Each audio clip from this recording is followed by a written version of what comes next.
I'm Matt Winkler, Editor-in-Chief Emeritus at Bloomberg. We're speaking today with Jose Antonio Meade, Finance Minister at Mexico, and we are in the National Palace. Thank you. Welcome to National Palace. Thank you very much. Happy to have you here. Thank you. So, last year was about as bad as it could possibly be for Mexico, maybe the worst in the 21st century.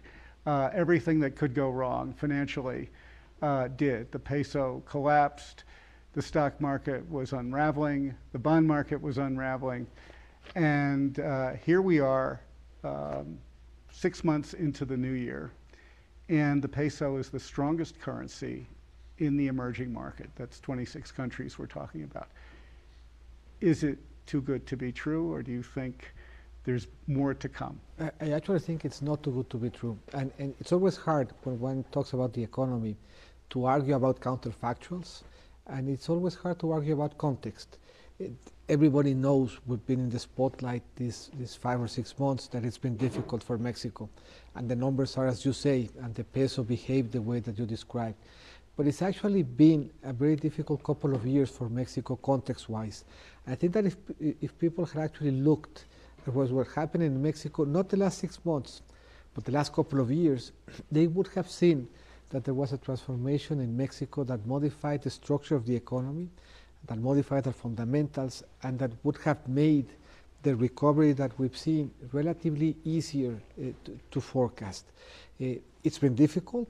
But if you go back and just compare 2014 to 2016, the headwinds that we faced were quite complicated. One could argue even that they were more complicated than what we saw at the end of last year and the beginning of this one. And yet the Mexican economy continued to perform well. On the basis of that, you could have forecasted that the numbers, the reactions that we were seeing were not aligned to the fundamentals of the Mexican economy, and they were not aligned to the fundamentals of the U.S.-Mexico relationship. So inflation is a big fundamental.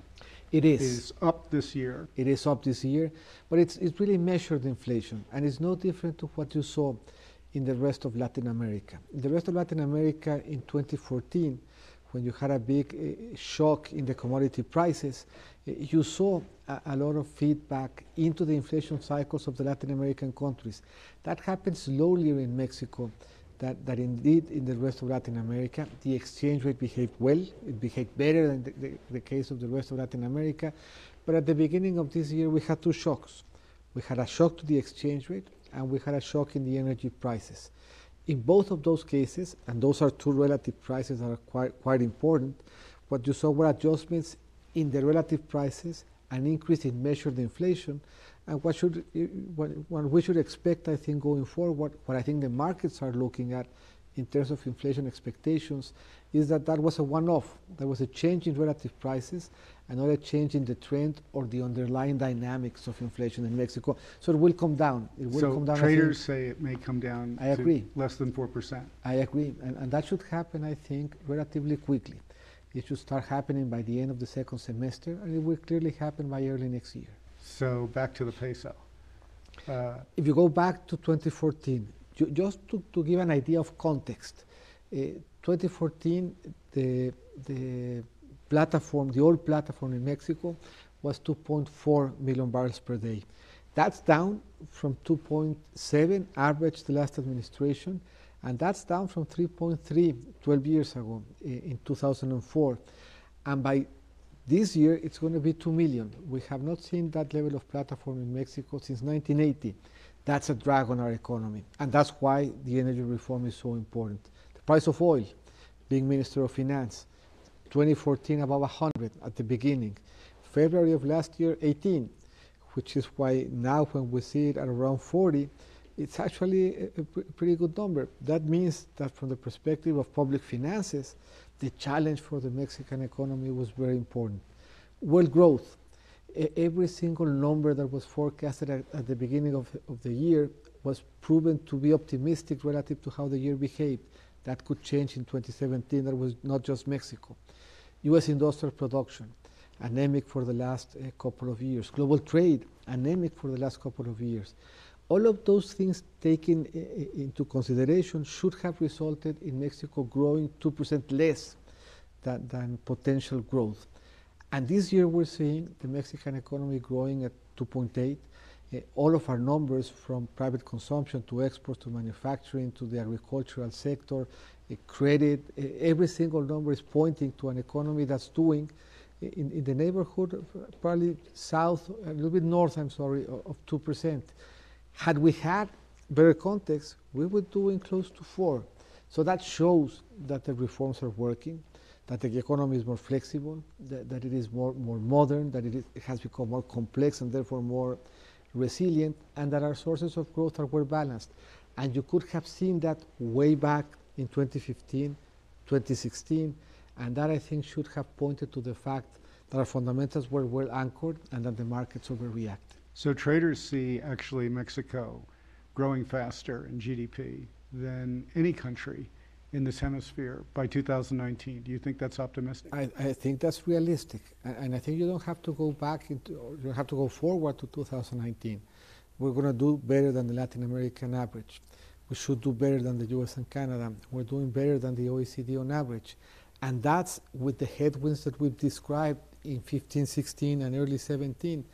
Some of those headwinds should become tailwinds. Global growth is looking better. The US industrial production is looking better as well. Inflation expectations continue to be well anchored. We're on the tail end of our fiscal consolidation process. So many things that are now a drag on growth in Mexico should become somewhat of tailwinds by probably 18, 19, and 20. So we should do well. So interest rates are still something of an obstacle. We have higher interest rates. I think they are. But again, both interest rates, monetary policy and fiscal policy, both have tightened. Both have tightened for good reasons. Mexico had fiscal space, took advantage of it. Now we're going back towards scaling that fiscal stimulus slowly and gradually away from the Mexican economy. But the adjustment that we had to do in 15 and 16 was larger than the one that we still are going to have to do in 18. But once we get to 2.5 deficit, the numbers and the path of the debt to GDP ratio starts moving downwards consistently. So it's a good place to end the administration. And monetary policy-wise, the inflation expectations are well anchored. And what the markets are seeing is potentially another couple of increases this year, but they're starting to predict that the interest rate could start going down as early as the end of this year, probably the beginning of next one. And I think they're right. So back to growth. What is driving the growth in Mexico? We see that companies here are spending more money, investing more. Capital expenditures to sales is up. It's going in the right direction. It's actually the opposite of the trend in the rest of Latin America. I think that when one thinks about Mexico, it's natural almost to think about it always in the context of the North American process, of the North American reality. I think that's true. I think that's important. I think that's structural. I think that that's happening for fundamental reasons, not just geography, but demography and others. But sometimes that obscures the point that Mexico in and of itself is a big economy. We're probably, just to give a couple of examples, but we're the 6th largest consumer per capita of gasoline. And of the 6th largest, 5th, Mexico being the 6th, markets of gasoline, we're amongst the 3 that are growing at a faster pace. And that's true of almost every single market. So Mexico on its own, given what we are likely to see in terms of our own domestic markets, is an interesting play, is an interesting platform. It's an interesting platform vis-a-vis North America. But Mexico is situated probably as one of the countries that has the most belongings. We're North American by geography and by integration, but we're also a Caribbean country and therefore have access to what is arguably one of the most important touristical assets in the world, which is the Caribbean. We're part of Central America, and Central America is interesting when you look at it. It has more people than Canada. It's growing at 3.5% on average since 2000, which means that Central America now is 60% bigger as an economic region than it was in 2000. Assuming that Central America is able to modernize and to change its energy generation matrix, the southern part of Mexico and Central America become, I think, a very interesting developmental play. We're part of Latin America, and if you look at what we're doing with the Pacific Alliance, to which 50 countries are observers, that's an interesting integration process of an economy that's the size of Germany. And if you look at the linkages between the Pacific Alliance and Brazil and Argentina, that's an interesting process of dialogue that I think will get us some good and positive results. We're part of the Asia-Pacific Basin. We're part of the G20. So there are many belongings that Mexico has a possibility to take good advantage of. So last year, candidate Trump and then President-elect Trump said about the largest free market trading zone in the world, worth almost $20 trillion. That's Canada, US, Mexico. US is Mexico's largest trading partner. Trade has quadrupled since 1994 when North American Free Trade Agreement was signed. And he said he would rip it up. He said it was a disaster. Is the worst over now? Well, we think now officially we're in the process of modernizing it, because he actually said that he was going to renegotiate it. He put some other adjectives to it. But if one looks at the North American region, if one looks at the ports, the airports, the railroads, highways, the electricity grid, the oil and the gas pipelines, there's a North American region to which, when you only look at the infrastructure, it's difficult to identify the borders.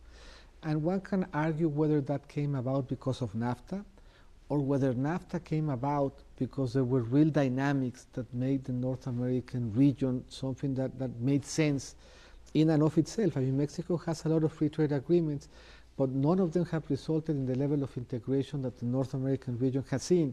So there's something that complements our economies well. NAFTA enhanced it, NAFTA brought it to light, NAFTA probably prodded it along, but it's difficult to argue that it was just NAFTA contingent, and there's probably some core dynamics between our economies that make it reasonable for us to trade, to integrate, to have regional energy markets, and to participate in the global economy as a bloc. And the largest bloc in the global economy will continue to be, for the foreseeable future, the North American economic bloc. We think that there's space to modernize NAFTA. We think that there's scope so that we can do better. Many things that are happening today that would be natural to include in a regional integration program either did not exist, or we did not have the economic capabilities of putting them on the table in 1994, and now we do. So I think there's opportunities for Canada, the US, and Mexico to come out with a better integration process after the dialogue happens, than had we stayed with NAFTA as it was. But I think that we are coming to a view and to a consensus that it makes sense for us to find agreement on the basis of what has already been happened that's been positive, and what we want to continue to see in terms of maintaining competitiveness and dynamism. So when do you expect agreement? Well, I think from the perspective of uncertainty, which again, many of the indicators show that the uncertainty and the anxiety around the Mexican economy have been reduced dramatically. I think that has already happened, and the scope of possible outcomes has been bounded by the economic reality behind the integration process, and the desire of all parties to reach what's a constructive and positive agreement. I want to turn back to the domestic economy. There's an investigation underway of the bond market, and perhaps that in the bond market, the citizens of Mexico aren't getting what they're entitled to at these regular auctions of government securities debt. And it's not insignificant amounts of money. It's the kind of money that could help elementary school children across the country. So what's your take at this point on that? We're happy that and I think it's something that's positive for our bond market, that any doubts around its functioning are resolved. We're supportive of the investigation, but it's a huge market, and it's a market that's very profound, very deep, very well traded. It's a market that functions, both the bond and the peso, 24 hours, which makes it very hard to sleep when you're the finance minister, because every time you wake up, regardless of the hour, there's something going on around both the bonds and the peso. So our perception is that whatever happened and whatever is going to be investigated might show some isolated events, but in a market the size, the scope, with the depth that the Mexican market has, we don't think it's anything structural. So there are many people like yourself, and this is your second time as This finance. is my second term. You're very distinguished as a finance minister, and there are many finance ministers who actually have gone on to higher office in your neighboring countries, in fact. So why shouldn't we think of you in that context at some point? Well, I think in my case, I've been minister twice, the Minister of Finance. I've had the blessing, the opportunity to participate in other ministries as well.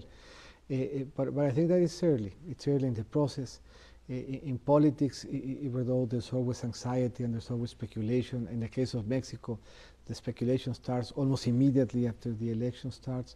I think there's still time. In politics, a year is a very, very long time. And as we've seen in the rest of the world, in a year, many things can happen. I'm happy being Minister of Finance, and I'm very well focused on the task at hand, which, as you've said, has been pretty complicated the last weeks and months. And that task and the challenges, which are economic and financial, happen to be the things that you've spent the most time on, which would make you presumably among the most qualified, if not the most qualified.